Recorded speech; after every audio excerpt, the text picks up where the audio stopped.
महाराज ज्यांनी संपूर्ण बहुजन समाजाच्या विचारवंतांच्या विचारावर जगामधली सर्वोच्च असं संविधान दिलं ते डॉक्टर बाबासाहेब आंबेडकर. बहुजन समाजातील ज्ञात अज्ञात महापुरुष क्रांतिपुरुष संत यांना मानाचा मुद्रा करतो. स्वराज्य शिलेदार प्रतिष्ठान शौर्यवीर शंभू बलिदानाच्या निमित्ताने मंचावर उपस्थित असलेले आपल्या सर्वांचे भूषण माजी मंत्री बबनराव नाना घोलप, त्याचप्रमाणे आता ज्यांचा आपण गड किल्ल्यांच्या संदर्भात व्याख्यान ऐकलं ते माझे मित्र श्याम विस्पुते सर, स्वराज्य शिलेदार प्रतिष्ठानच्या संस्थापिक अध्यक्षा सुनीताताई येवले, केंद्रीय प्रवक्ते अजयजी येवले, नाशिक जिल्हा जनक्रांती प्रमुख राजू भोर, माझ्या समेत आलेले शहापूर तालुक्याचे जनक्रांतीचे प्रमुख देवीदास जाधव, गजानन आरज, शहर प्रमुख चेतन घावट आणि या ठिकाणी उपस्थित असलेले माजी जिल्हा परिषद सदस्य रघुनाथ काका भोर आणि आपण या ठिकाणी उपस्थित असलेल्या संध्याताई जाधव, या मंचावरचे सर्व मान्यवर, या ठिकाणी उपस्थित असलेल्या माझ्या माता भगिनी आणि विद्यार्थी मित्रांनो, आज हा जो विषय आपल्याकडे आलेला आहे ते म्हणजे छत्रपती संभाजीराजे. छत्रपती संभाजीराजांच्या विषयी सांगायचं म्हणजे प्रामुख्याने मला एकच सांगावं लागणार आहे की आरोपीच्या पिंजऱ्यात उभ्या केलेला आपला संभाजी राजा आणि या संभाजी राजाच्या चरित्राविषयी मी जाण्याचा प्रयत्न करणार आहे. या ठिकाणी आयोजकांनी आपल्याला वेळ कमी दिलेला असला तरी जास्तीत जास्त कमी वेळामध्ये संभाजी राजांचं चरित्र आणि इतिहासाला स्पर्श करणार. चलती हवा के साथ चलना सब लोग जानते हैं, लेकिन आप लोग वो है जो हवा का रूप बदलना जानते हैं. हवा का रूप बदलना.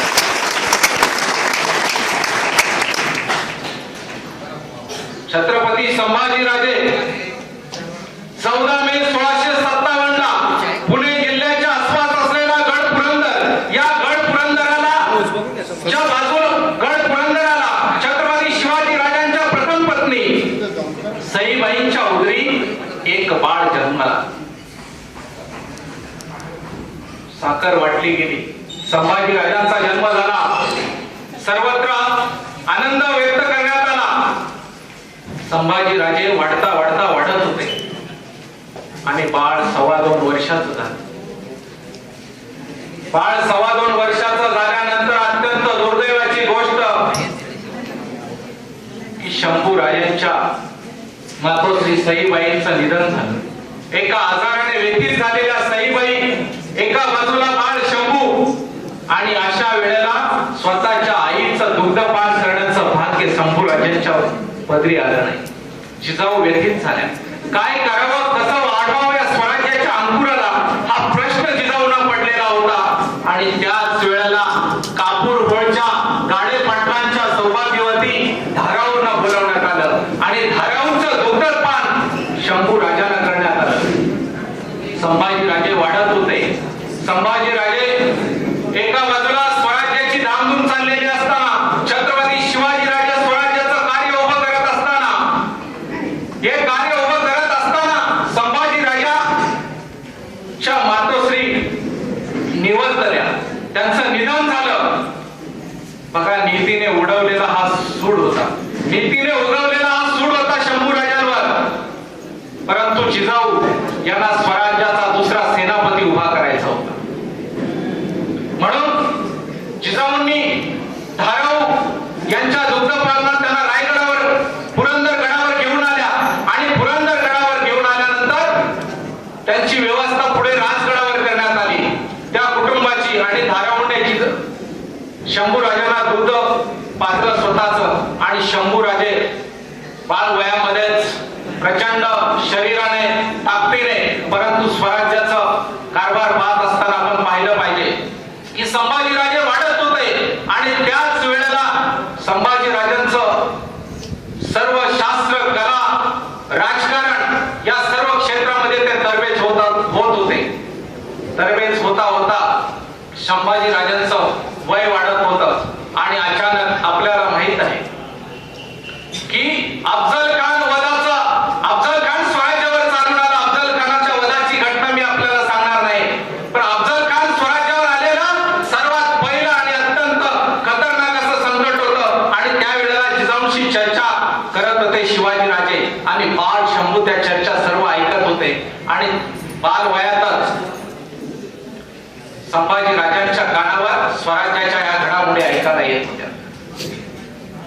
आणि अफजल खानाचा वध केल्यानंतर त्याच्यानंतर आलेला अनेक संकट स्वराज्यावर चालून येत होती आणि स्वराज्यावर ही संकट चालून येत असताना संभाजी राजे सुद्धा ते निरीक्षण करत होते. त्यानंतर स्वराज्यावर आलेलं प्रचंड मोठं संकट म्हणजे सिद्दी जोहर स्वराज्यावर चालून आला. सिद्दी जोहरचा पुरंदरचा जो 23 किल्ल्यांचा तह झालेला होता, त्या 23 किल्ल्यांच्या तहाची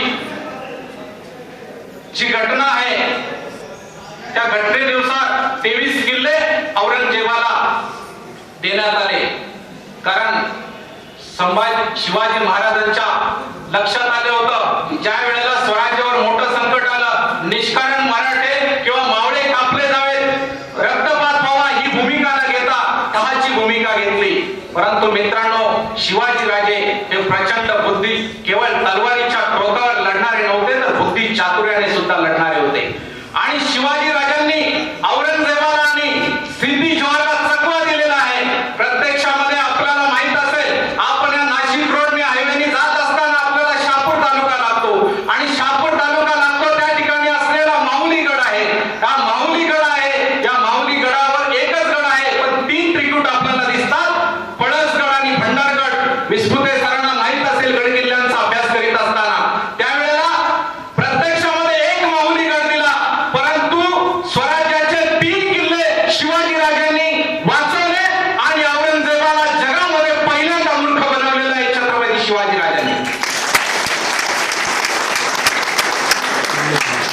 छत्रपती संभाजी महाराज की जय. आणि दुसरा एक इतिहास आहे माहुली किल्ल्याच्या बाबतीत. आपल्याला सर्वांना माहित आहे की 19 फेब्रुवारी 1630 ला राजांचा जन्म शिवनेरी गडावर झाला. शिवनेरी गडावर राजांचा जन्म झाला, पण त्या अगोदर जुलै ऑगस्टच्या महिन्यात 1630च्या कालखंडामध्ये आणि ज्या वेळेला जिजाऊ गरोदर होत्या 6-7 महिन्याच्या, त्यावेळेला यवनी हल्ला झाला. यवनी हल्ला झाल्यानंतर त्या गडावर जिजाऊ गरोदर असताना त्या ठिकाणी उदरामध्ये अंकुर त्यांच्या वाढत होता आणि अशा वेळेला जिजाऊंना त्या ठिकाणावरून स्थलांतरित करणं गरजेचं होतं.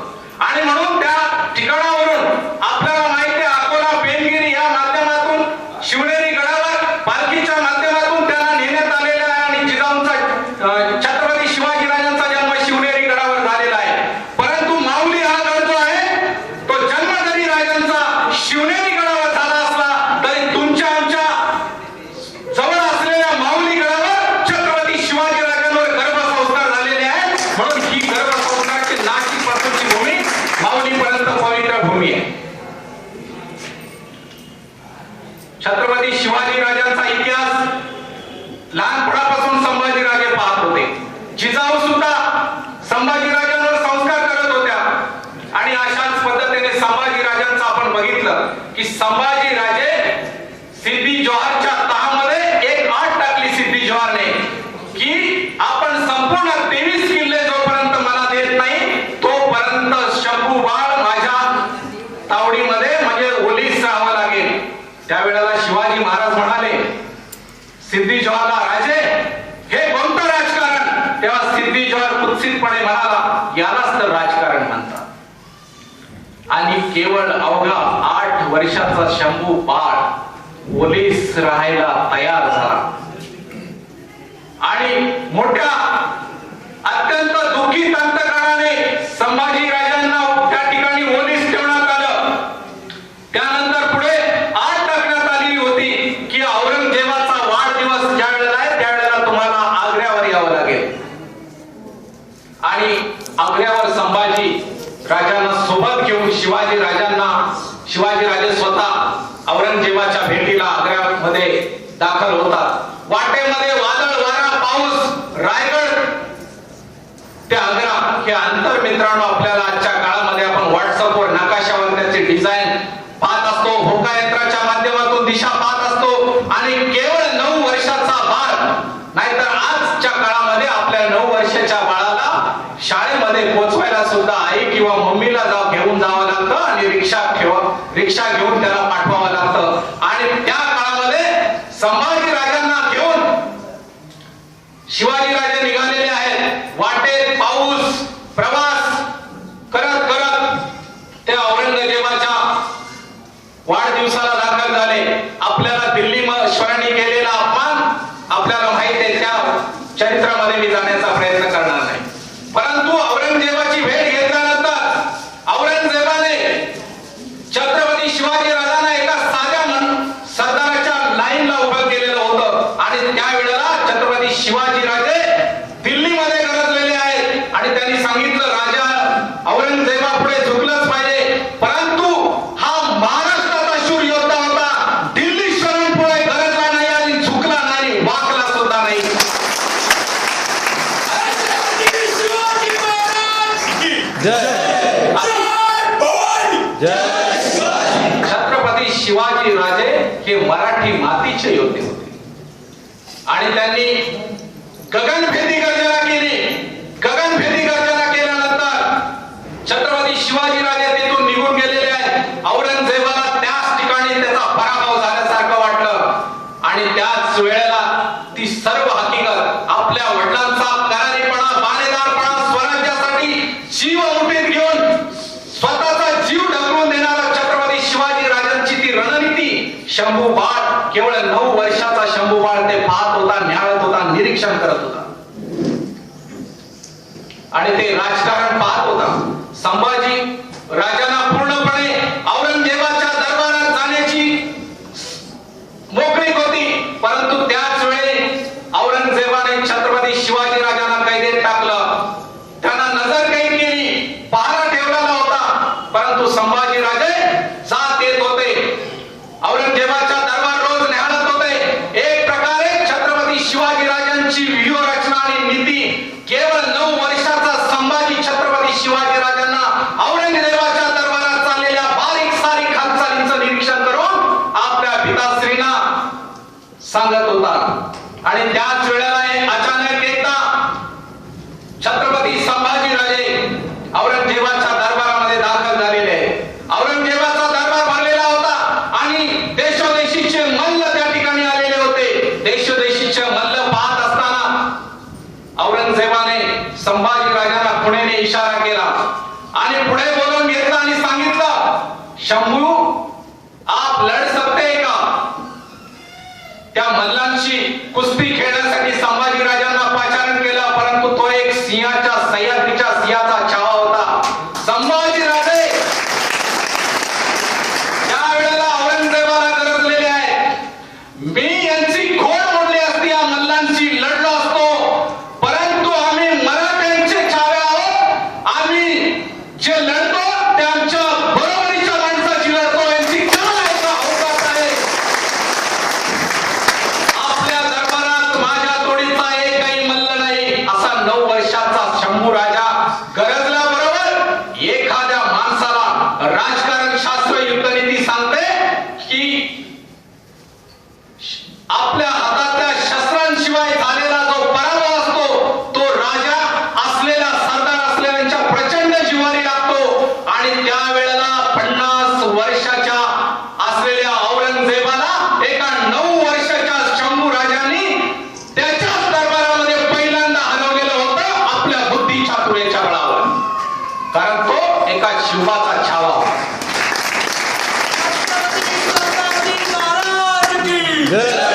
अशा पद्धतीने संभाजी राजे औरंगजेबाच्या दरबारात येत जात होते आणि अशाच पद्धतीने त्या ठिकाणी वरून आग्र्यावरून सुटका कशी करावी आपल्याला इतिहासामध्ये अनेक वेळेला सांगितलं जातं की पेटाऱ्यामधून छत्रपती शिवाजी महाराज निसटलेले, परंतु मित्रांनो पोलाद खानासारख्या पाऱ्यातून पेटाऱ्यातून निसटणं तेवढं सोपं नव्हतं. छत्रपती शिवाजी राजे जे निसटलेले, छत्रपती शिवाजी राजांचं गुप्तहेर खातं प्रचंड चातुर्यशाली गुप्तहेर खातं होतं. इतिहास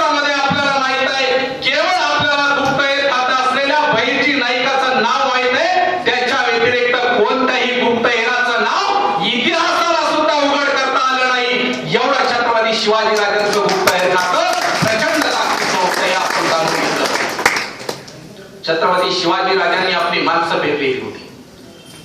आणि छत्रपती शिवाजी राजे आग्र्याला का गेले हा इतिहासकारांना सुद्धा न उलगडलेला प्रश्न आहे. आपण नेहमी दिल्लीची पातशाही, आग्रा याच्या गोष्टी करत असतो, दिल्ली जिंकण्याची भाषा करत असतो, परंतु छत्रपती शिवाजी राजांना माहिती मिळालेली होती की आग्रा आणि दिल्ली शहरामध्ये छत्रपती शिवाजी राजांबद्दल प्रचंड आकर्षण आहे. कदाचित छत्रपती शिवाजी राजांना त्या ठिकाणी अपयश आलं, नाहीतर ही मराठी शाहीची घोषणा दिल्लीच्या आग्रा तख्तावरून छत्रपती शिवाजी राजांना करायची होती. परंतु दुर्दैव होतं आपलं तुमचं आमचं महाराष्ट्राचं. छत्रपती शिवाजी राजे वेषांतर करून निसटलेले. वेषांतराची संकल्पना आपण जर बघितली तर नेताजी पालकर सुभाषचंद्र बोस यांना असंच तुरुंगामध्ये कैदेमध्ये डांबलेलं असताना इंग्रजांच्या हातावर तुरी देऊन कसं निष्ठायचं त्यावेळेला छत्रपती शिवाजी राजांच्या चरित्र वाचत बसले होते सुभाषचंद्र बोस. आणि त्यांना लक्षात आलं की आग्र्याच्या प्रचंड अशा ठिकाणावरून शिवाजी राजे निसटले ते केवळ वेषांतर करून. आणि तीच संकल्पना छत्रपती शिवाजी राजांची संकल्पना सुभाषचंद्र बोसने अंमलात आणली होती. अशा पद्धतीने छत्रपती शिवाजी राजे वेषांतर करून आग्र्यावरून निसटले. परंतु आग्र्यावरून निसटत असताना आग्र्याचा शहरामध्ये औरंगजेबाचा दरबार आणि त्या ठिकाणी महाराष्ट्राचा एक कुंभार समाजाचा एक घराणं होतं की त्या ठिकाणी निष्ठावंत महाराष्ट्राच्या मातीचं कुंभार घराण्याचा एक माणूस आग्रा शहरामध्ये होता. आणि त्या कुंभाराचं घर स्वराज्याच्या देखरेखीचं केंद्र बनलेलं होतं. आणि त्या ठिकाणावर छत्रपती शिवाजी राजा आणि त्या कुंभाराच्या घरापर्यंत संभाजी राजांची ये जा चालू होती.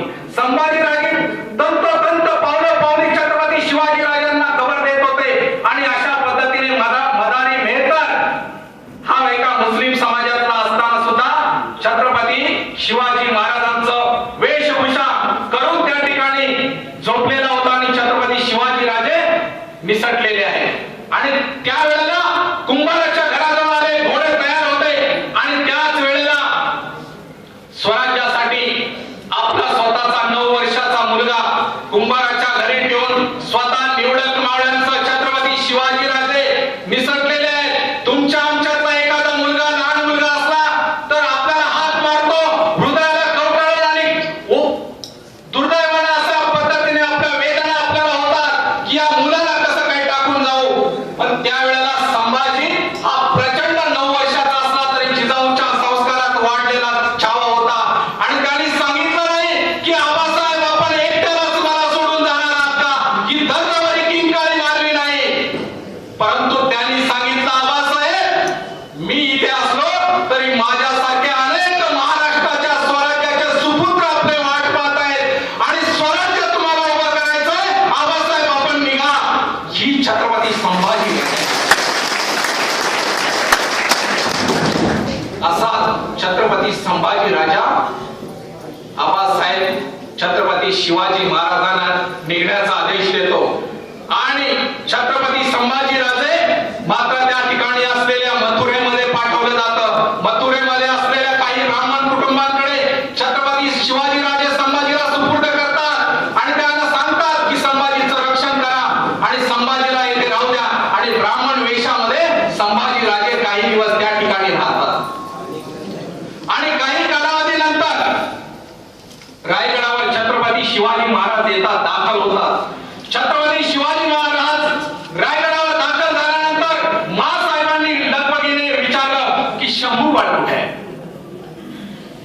सईबाईने सुद्धा विचारलं की शंभू बाळ कुठे आहे. त्यावेळेला शिवाजी राजे गहिवरले आणि शिवाजी राजांनी घोषणा केली की माँसाहेब रस्त्यातून येता येता प्रवासातून थकता थकता शंभू बाळाचं निधन झालं. शंभू बाळ वाटेतच निधन पावले.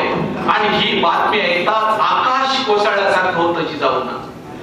आणि त्याच वेळेला येसूबाई संभाजी राजांच्या पत्नी, त्यावेळेला आपल्याला माहिती आहे बालपणातच विवाह होत होते, त्या सती जायला निघतात.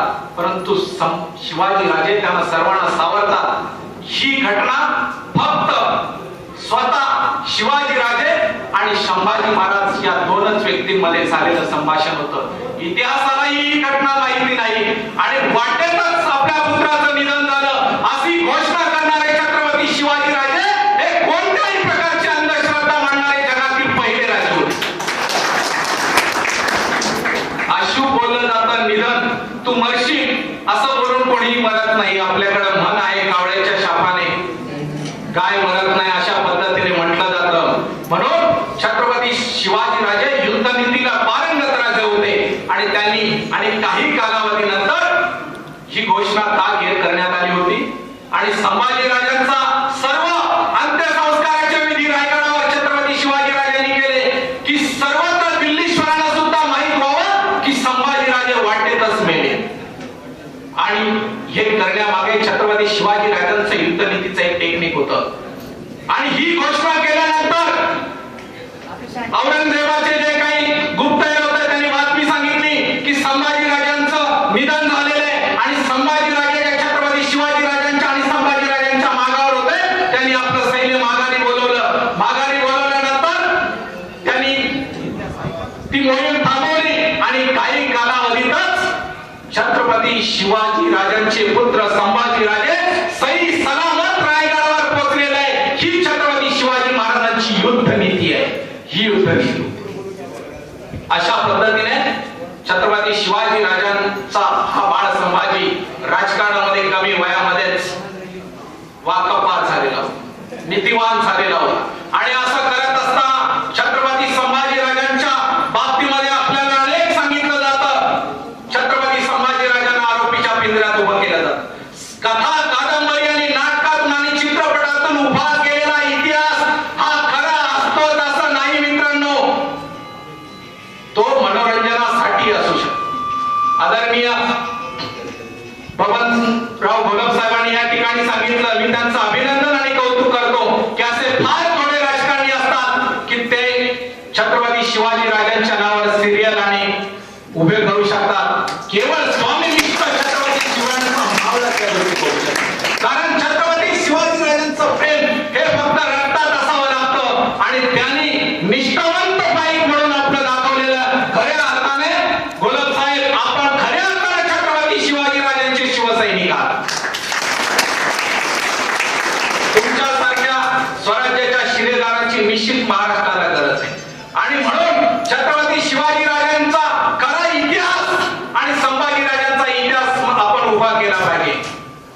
हा छत्रपती संभाजी राजांवर आपल्याला सांगितलं जातं गोदावरी, हौसा, तुळसा, थोडपंची, कमळा या चार स्त्रियांच्या बाबतीत संभाजी राजांवर बदनामीकारक इतिहासामध्ये लिहिले. खरं म्हणजे जाई जाई व तू माते नगरी सायस आम्ही विष्णुदास नव्हत ऐसे अशी जगद्गुरु तुकोबारांची शिकवण छत्रपती शिवाजी राजांना होती. म्हणून कल्याणच्या सुभेदाराची सून छत्रपतींना नजराणा म्हणून पेश करण्यात आली. त्यावेळेला ते त्या मातेच्या पाया पडले, तिला सोने बांगडी दिली आणि आपल्या मातेची उपमा दिली. आणि अशीच आमची माता असती रूपवती तर आम्ही सुंदर झालो असतो. वदले छत्रपती दुसऱ्याच्या स्त्रीबद्दल प्रचंड आदर असणारे छत्रपती शिवाजी राजे होते. मग त्यांचा शंभू राजा कसा असला पाहिजे. इतिहासकारांनी हे सुद्धा लक्षात घेतलं पाहिजे की त्यांच्या आपल्या वडिलांचे संस्कार छत्रपती संभाजी राजांवर होते. म्हणून वसंत कानेटकर, आत्माराम शंकर मोरे या इतिहासकारांनी जे लिहिलेलं आहे ते संपूर्णपणे आजच्या बकरी आणि आजचा इतिहास वाचला तर त्यातल्या घटनांवरून दिसतं की या काल्पनिक स्त्रिया संभाजी राजांच्या आयुष्यात आणलेल्या होत्या. संभाजी राजांनी आपली पत्नी येसूबाई हिच्याशिवाय कोणत्याही स्त्रीशी त्यांचा काडीचाही संबंध आलेला नाही. जगामधली पहिली कलेक्टर कोण जर असेल तर छत्रपती संभाजी राजे ज्या वेळेला आपला राज्याभिषेक केल्यानंतर त्यांनी अष्टप्रधान मंडळ नेमलं त्यावेळेला आपल्या पत्नीला सही आणि शिक्क्याचे अधिकार दिले. म्हणजे कुल मुखत्यार पत्र आपल्या पत्नीला देणारे आणि जगातली पहिली कलेक्टर करणारे छत्रपती संभाजी राजे हे एकमेव आहे. श्री सखी राज्ञी जयते असा त्यांचा शिक्का संभाजी राजांनी बनवलेला आहे आणि तो इतिहासामध्ये आपल्याला माहित आहे. नाहीतर सरपंच, पत्नी आणि शिक्का मात्र आमच्या खिशामध्ये. आपण जर विचारलं तर सही पाहिजे मॅडम घरी आहेत का, नाही ना, सही पाहिजे मी देतो, तोच शिक्का आणि तोच पत्नीचे सही मारतो. अशा पद्धतीच्या आधुनिक काळातले मावळे पण आपल्याला पाहायला मिळतात. परंतु छत्रपती संभाजीराजे प्रचंड स्त्रीत्वाचा आदर करणारे होते. संभाजीराजांच्या आयुष्यामध्ये कोणती स्त्री आलेली नाही. आपल्याला कथा कादंबऱ्यातून सांगितलं जातं की छत्रपती शिवाजीराजांनी एका नायकिनीला, नाचणारीला स्वतःच्या गळ्यातला हार काढून दिलेला होता. परंतु मित्रांनो, औरंगजेबाचा पुत्र होता अकबर. या अकबराने छत्रपती संभाजीराजांशी मैत्री केली. मैत्रीच्या खातर संभाजीराजांनी स्वतःच्या गळ्यातला कंठा त्या अकबराला दिलेला होता, मित्राला. परंतु ज्या वेळेला त्या मित्राने तो एका नर्तकीला नायिकेला दिला आणि त्या वेळेला छत्रपती संभाजीराजांना समजलं, त्यावेळेला अकबराला त्यांनी सांगितलं की मैत्रीचं ज्याला चीज नाही, मी दिलेली वस्तू तर दुसऱ्याला देत असेल आणि नायकिनीला देत असेल तर तू दोस्ती करण्याच्या लायकीचा नाही, असं औरंगजेबाच्या मुलाला छत्रपती संभाजीराजांनी सुनावलेलं होतं. परंतु इतिहासकारांनी पुन्हा एकदा सुतावरून स्वर्ग गाठला आणि संभाजीराजे बदपैली होते. संभाजीराजे हे बाहेर गेले होते. संभाजीराजे हे तमाशा पाहायला नर्तकीकडे जात होते आणि छत्रपती संभाजीराजांची बदनामी केली आणि हा कंठा एका नायकिनीला केवळ संभाजीराजांनी दिला असं सांगितलं. परंतु हा पूर्णपणे संभाजीराजांना आरोपीच्या पिंजऱ्यात उभ्या केलेला इतिहास. दुसरा एक संभाजीराजांवर आरोप केला जातो की छत्रपती संभाजीराजे हे दारू प्यायचे. आजच्या काळातले आमच्या युवा छत्रपती, आजच्या काळामधले या युगाचं मी खास करून कौतुक करेन. आमच्या काळामध्ये आम्ही तरुणपणामध्ये ज्या वेळेला असायचो त्यावेळेला आमचे आयडॉल असायचे कोण? माधुरी दीक्षित, सलमान खान यांचे फोटो आम्ही पाकिटात ठेवतो. पण बरीचशी युवा पिढी मला दिसते की या युवा पिढीच्या पॉकेटामध्ये आणि आपल्या अँड्रॉइड फोनच्या चित्र जे असतं ते जिजाऊ संभाजी किंवा शिवाजी महाराजांचं झालेलं आहे. आणि या आजची पिढी खऱ्या अर्थाने छत्रपती शिवाजी राजांना, संभाजी महाराजांना आयडॉल मानते. या तरुण पिढीला सुद्धा मी सॅल्यूट करतो. कारण बरेचसे तरुण मला असे पाहायला मिळतात.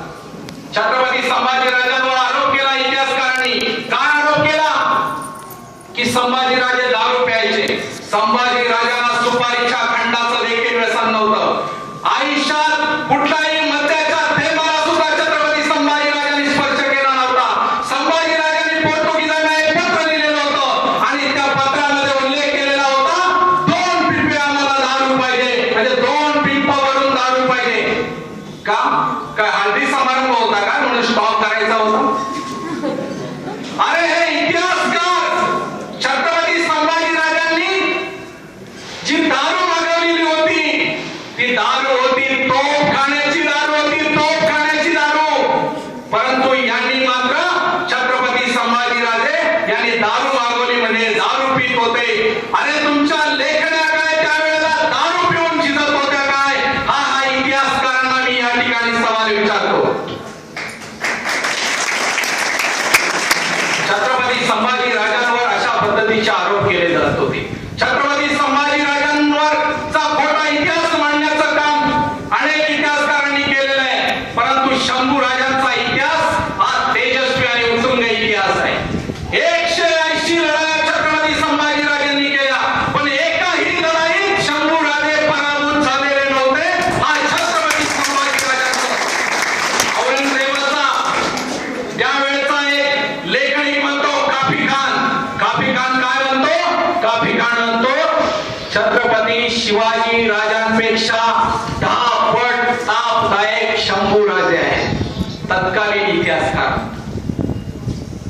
आपल्याला माहित आहे संभाजीराजांनी 14व्या वर्षी, केवळ वयाच्या 14व्या वर्षी बुद्धभूषण नावाचा संस्कृत मधून ग्रंथ लिहिलेला आहे. राज्यशास्त्र आणि युद्धशास्त्राचं शिक्षण कसं असावं, नीती कसं असावी, हे बुद्धभूषण नावाच्या ग्रंथातून संभाजीराजांनी लिहिलेलं आहे.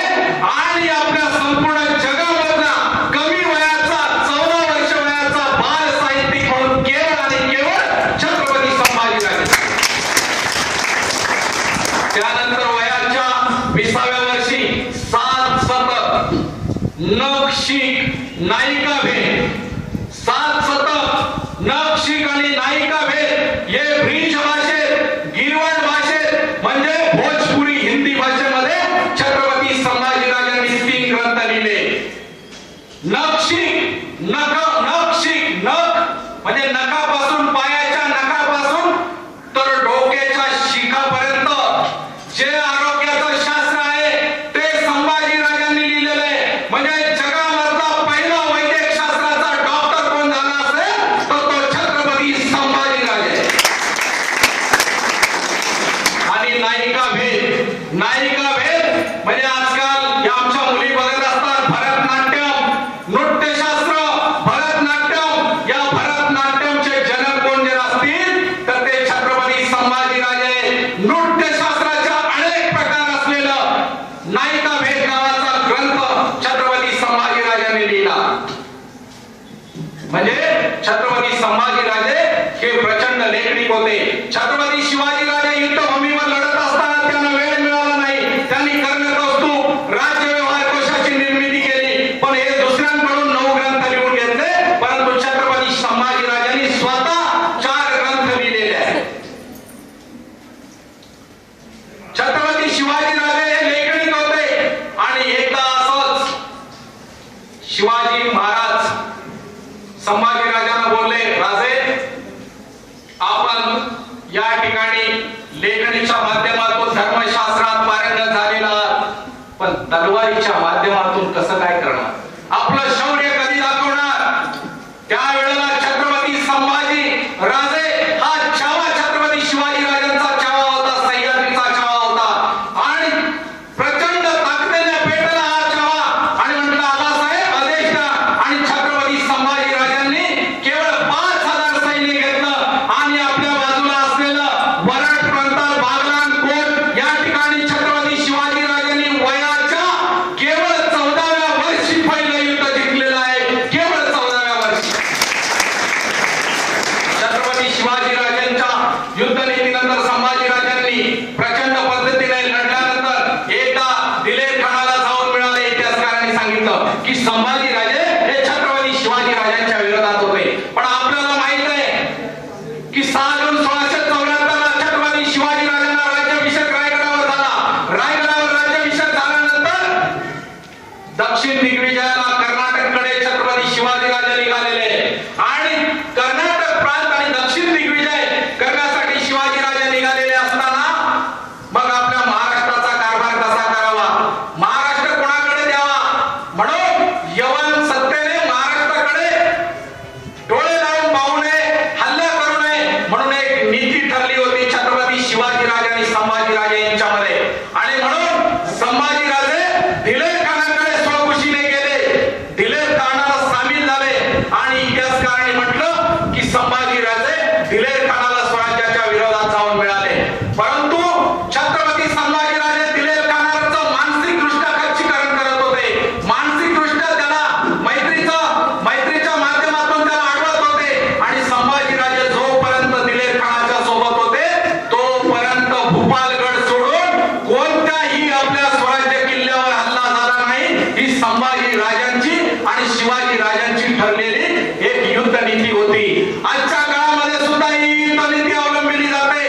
समजा आपले आदरणीय बबनराव घोलप शिवसेनेच्या माध्यमातून राजकारणामध्ये लढत असतील तर त्यांचाच एक निष्ठावंत मावळा त्यांच्या विरोधांकडे कधी जातो, कोणत्या ठिकाणी प्रचार सभा होतात, कशा पद्धतीने कोण त्यांच्याकडे मावळे गेलेले आहेत, कोणत्या पद्धतीने ही जी टेक्निक आपलाच माणूस त्या ठिकाणी आजचे राजकारणी लोक जी टेक्निक वापरतात ती छत्रपती शिवाजीराजे आणि संभाजीराजांची युद्धनीतीची टेक्निक आहे. ती आजच्या काळामध्ये सुद्धा वापरली जाते.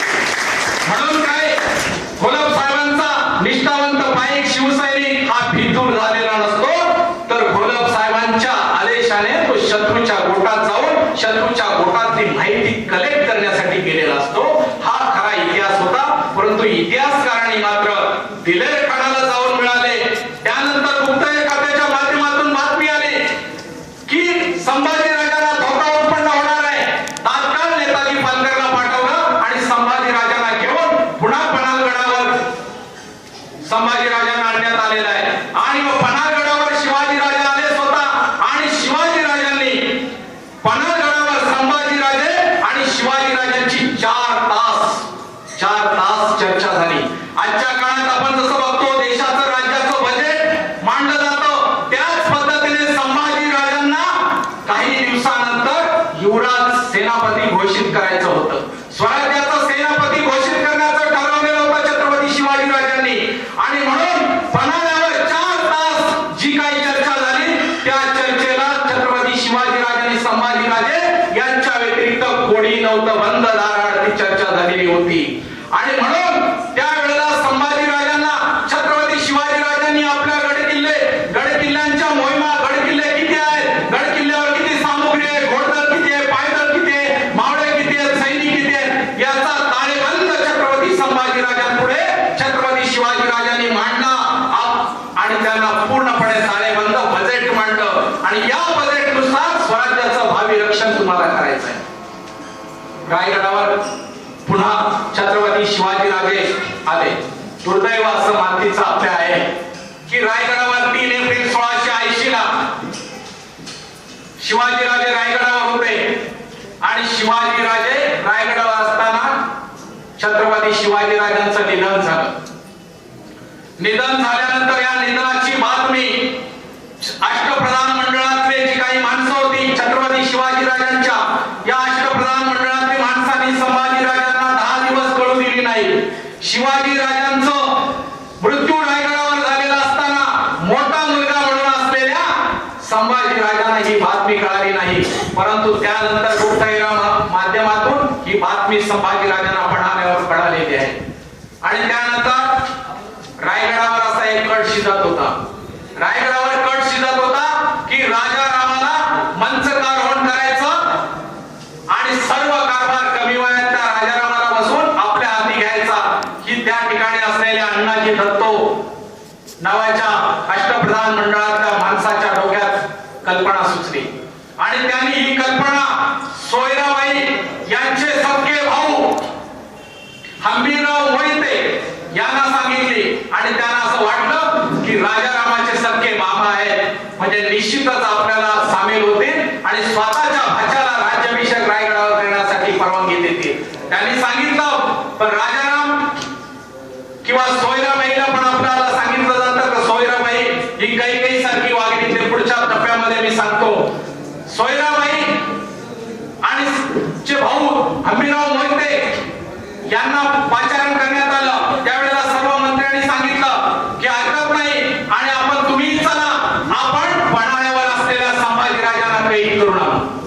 हंबीरराव मोहिते आले आणि हंबीरराव मोहित्यांनी त्या कपटी असलेल्या अष्टप्रधान मंडळातील काही सरदारांना घेतलं. वाटेतच त्याला कैद केलं आणि पन्हाळ्यावर घेऊन आले आणि संभाजीराजांच्या पुढे त्यांना पेश केलं आणि सांगितलं की हे घ्या नादान स्वराज्याची हरामखोर औलादी, हे स्वराज्य आपलं घशात घालून पाहत आहेत. आणि संभाजीराजांनी त्यावेळेला संभाजीराजे संस्कार संभाजीराजांवर होते. संभाजी आपण इतिहास पाहिलेला आहे महाभारतामध्ये की कृष्णाचा मामा कंस कसा वागलेला आहे. परंतु हे सावत्र मामा असताना सुद्धा हंबीरराव मोहिते म्हणाले की आपण भाचे म्हणून आपल्याला मी मुजरा करत नाही, तर स्वराज्याचे दुसरे सेनापती म्हणून मी हंबीरराव मोहिते आपल्याला हा मुजरा करीत आहे. हा स्वराज्याचा मुद्रा आहे. या ठिकाणी आपल्याला माहित आहे येसाजी कंक आणि कृष्णाजी कंक यांचे वंशज या ठिकाणी बसलेले. अकाजी कंक आपण या वंशजांना का या रक्ताच्या वंशजांना मानत असतो, कारण स्वराज्यासाठी आपल्या बलिदानाची पर्वा, आपल्या माया मुला आई बाप किंवा मातीची पर्वा न करतील, आपल्या घराण्यासाठी घनघोरपणे लढावा, रक्ताचा अभिषेक करावा यासाठी लढलेले नेताजी पालकर असतील, हंबीरराव मोहिते असतील, येसाजी कंक असतील, हरजीराजे महाडिक असतील, किती इतिहासाला नाव सांगावी. काही तर स्वराज्याचे शिलेदार या महाराष्ट्राचं स्वराज्य उभं करण्यासाठी गतप्राण झालं की इतिहासाला त्यांची नाव सुद्धा माहित नाही. एवढा उत्तुंग आणि उज्ज्वल शाली इतिहास छत्रपती शिवाजी राजांचा आहे. तसाच आपल्या मातीचा आहे. आणि पन्हाळ्यावर कैद करण्यात आल्यानंतर छत्रपती शिवाजी राजे आले. छत्रपती शिवाजी राजे रायगडावर आले. छत्रपती शिवाजी राजांचा जो अंत्यविधी होता तो व्यवस्थितपणे संभाजी राजांनी केलेला आहे. आणि त्यांनी एक प्रश्न विचारला हंबीरराव मोहित्यांना की मी सावत्र वाचा असताना सुद्धा आपण मला या ठिकाणी आणलं आणि जी अष्टप्रधान मंडळातल्यांनी हरामखोरी केली होती ती आपण उघड केली, याचं कारण काय? त्यावेळेला रायगडावर कोणीही कर्ता पुरुष नव्हता. छत्रपती शिवाजी राजांचं निधन झालं त्यावेळेला. आणि मग हंबीरराव मोहित्यांनी ते सांगितलं की ही आपल्या विरोधामध्ये अष्टप्रधान मंडळातले माणसं विरोधात गेलेले आहेत. ही बातमी मला गुप्त, परंतु सोयराबाई ही काही ठरली असं इतिहासकारांनी लिहून ठेवलं. परंतु प्रचंड संभाजी राजांवर प्रेम होतं. आपल्याला माहिती आहे सईबाई निवर्तनानंतर सोयराबाईंनी संभाजी राजांचं पालन पोषण केलेलं होतं. अशा पद्धतीने संभाजी राजांचा इतिहास आपल्याला माहिती आहे. आपल्या बाजूचा रामशेज किल्ला, रामशेज किल्ला औरंगजेब महाराष्ट्रामधून, औरंगजेब दिल्लीमधून निघाला, आग्र्यावरून निघाला आणि त्यांनी बघितलं शिवाजी राजांच्या साठी प्रचंड पद्धतीने मी हैराण झालो, परंतु शिवाजी राजा मला सापडला नाही. आणि म्हणून संभाजीला तरी आता आपण स्वतः त्या ठिकाणावरून निघालेला आहे औरंगजेब. आणि औरंगजेबाची युद्धनीती अशी होती की तो महाराष्ट्रात निघाला. ही बातमी ज्या वेळेला संभाजी राजांना कळाली त्यावेळेला संभाजी राजांनी एक युद्धनीती खेळली. आपल्याला माहित आहे की आपली आर्थिक राजधानी महाराष्ट्राची मुंबई आहे, तशी औरंगजेबाची आर्थिक राजधानी होती मध्य प्रदेशातील बुऱ्हाणपुरा. आणि या बुऱ्हाणपुरा म्हणजे एखाद्या सौंदर्यवतीच्या गावावर असणारा तीर कसा असतो आणि त्याचं सौंदर्य खुलून दिसतं असं इतिहासकार जसं वर्णन करतात त्याप्रमाणे प्रचंड खजिन्याचा कोश असलेली बुऱ्हाणपुरा ही औरंगजेबाची राजधानी होती. आणि औरंगजेबाच्या या राजधानीवर छत्रपती संभाजी राजांनी सपासप वार केले. लुटता येईल तेवढं लुटलं. स्वराज्याचा खजिना घेऊन संभाजी राजांनी बुऱ्हाणपुरावरच हल्ला केला आणि औरंगजेबाचं नाक कापलं त्या ठिकाणी. अशा पद्धतीने संभाजी राजांचा एक बुऱ्हाणपुरातली संपत्ती घेऊन स्वराज्याकडे खजिना घेऊन निघाले. आणि त्याच वेळेला त्यांना वाटेमध्ये समजलं की औरंगजेबाला विकण्यासाठी एक सौदागर उस्मान नावाचा 4000 घोडी घेऊन विकायला आलेला आहे. ही गुप्तहेरांनी बातमी दिली संभाजी राजांना. आणि संभाजी राजांना ही बातमी समजता स्वतः संभाजी राजांनी त्या सौदागर उस्मानची भेट घेतली. सौदागर उस्मान चढताना कापायला लागला की प्रचंड पराक्रमी असलेल्या या औरंगजेबाच्या बुऱ्हाणपुरावर हल्ला केल्यानंतर संभाजी राजे बोलला की या घोड्यांची किंमत काय? त्यावेळेला तो घाबरला आणि म्हणाला की राजा काय माझी मस्करी करता, हे घोडे आपल्याला घेऊन टाका. त्यावेळेला संभाजी राजे उद्गारले, आम्ही छत्रपती शिवाजी राजांचे वारस आहोत. फुकट कुणाचं घेण्याची आमची अवकाश नाही आणि फुकट कुणाचं घेण्याची आमची अशा पद्धतीने आमच्यावर संस्कार झालेले नाहीत. तुझ्या घोड्यांचं दाम काय आहे ते बोल. अशा पद्धतीने संस्कार छत्रपती संभाजी राजांवर होते. आणि त्याच्या घोड्यांचे पैसे देऊन ते 4000 घोडे संभाजी राजांनी विकत घेतले रायगडावरून आणलेल्या पैशातून. अशा पद्धतीचा संभाजी राजांचा इतिहास. त्यानंतर रामशेज किल्ला औरंगजेब ज्या वेळेला निघाला स्वराज्यावर चालून आला त्यावेळेला त्याच्या लक्षात आलं की गड किल्ले घ्यायचे असतील तर सर्वात पहिला सोपा गड कोणता आहे औरंगजेबांनी विचारलं. त्यावेळेला त्याला सांगण्यात आलं की नाशिकचा गड, की जो उंच नाही, झाडं झुडपं नाही आणि जो केवळ काही तासातच आपण घेऊ शकतो. त्यावेळेला औरंगजेबाचा सरदार होता शहाबुद्दीन खान. हा शहाबुद्दीन खानाला सांगितलं. शहाबुद्दीन खान मोठ्या हिकमतीने तयार झाला आणि म्हटला की जहा बनाव हा गड जो आहे तो मी घेतो. औरंगजेब म्हणाले किती वेळात घेशील, किती दिवसात घेशील? तर त्यांनी सांगितलं हा गड मी केवळ काही तासामध्ये घेईन. आणि हा काही तासामध्ये हा गड घेईल असं सांगितल्यानंतर 10,000ची फौज घेऊन रामशेज किल्ल्यावर शहाबुद्दीन चालून आला. शहाबुद्दीन चालून आल्यानंतर रामशेज किल्ला तो काही तासात घेणार असं त्याला वाटलं. आणि मराठ्यांचे भक्त रामशेज किल्ल्यावर आणि 600 मावळ्यांच्या बळावर रामसेनवर 10,000 फौज घेऊन शहाबुद्दीन सामील झालेला आहे. चलो चलो आगे चलो असं करत करत पुढे किल्ल्याच्या टापूत आला आणि त्याच वेळेला किल्ला घ्यायचा त्यांनी हुकूम केला. पुढे येत होता सरदार, त्या पद्धतीने लढण्यासाठी पुढे येत होते आणि रामसेनचा गड त्यांच्या ताब्यात घ्यायचा होता. आणि त्या 600 मावळ्यांनी आपल्या गोपण्या गुंडाळल्यानंतर रामसेन किल्ल्यावर टापूत आलेल्या औरंगजेबाच्या त्या शहाबुद्दीन खानाच्या दगडांचा मारा केला आणि गोपणीच्या माध्यमातून शहाबुद्दीनच्या डोक्याला एक गोपणीचा दगड लागला. आणि त्या वेळेला शहाबुद्दीन म्हणाला, कैसे आहे मराठे, पत्थरों से खेळते. अशा पद्धतीने त्यांनी सांगितलं आणि पुन्हा एकदा प्रचंड फौज मागे गेली. पराभव झाला. रामसेन किल्ला घेता आला नाही. रामसेन किल्ल्याचा इतिहास प्रचंड सांगण्यासारखा आहे, परंतु त्या पूर्ण खोलात जाण्याचा इतिहास मी सांगणार नाही. अशा पद्धतीने संभाजी राजांचा प्रचंड पराक्रमाचा यशस्वी इतिहास आहे. आणि हा इतिहास सांगणार आणि एका तासाच्या व्याख्यानातून किंवा 2 तासाच्या व्याख्यानातून छत्रपती शिवाजी राजे किंवा स्वराज्य किंवा संपूराज्य उभा करता येत नाही. परंतु हा उत्तुंग इतिहास आहे आणि आपल्याला वेळेचं काही मर्यादा असल्या कारणाने मुलांच्या तासिका आहेत. म्हणून संभाजी राजांचा जमेल तेवढा इतिहास मी सांगण्याचा प्रयत्न केला. सिर्फ हंगामा खड़ा करना मेरा मकसद नहीं था. सिर्फ हंगामा खड़ा करना मेरा मकसद नहीं था. मेरी कोशिश ये थी कि ये इतिहास की लड़ाई आपके दिमाग में जाना चाहिए. आणि म्हणून जाता जाता आपल्याला छत्रपती संभाजी राजांचं एकच काव्य सांगतो आणि माझ्या व्याख्यानाला पूर्ण विराम देतो. अंधार झाला आता दिवा पाहिजे, अंधार झाला आता दिवा पाहिजे, या देशाला जिजाऊचा शिवशंभू पाहिजे, या देशाला जिजाऊचा शिवशंभू पाहिजे. नेते झाले अफजल खान, स्वातंत्र्याचे तुळजापूर केले.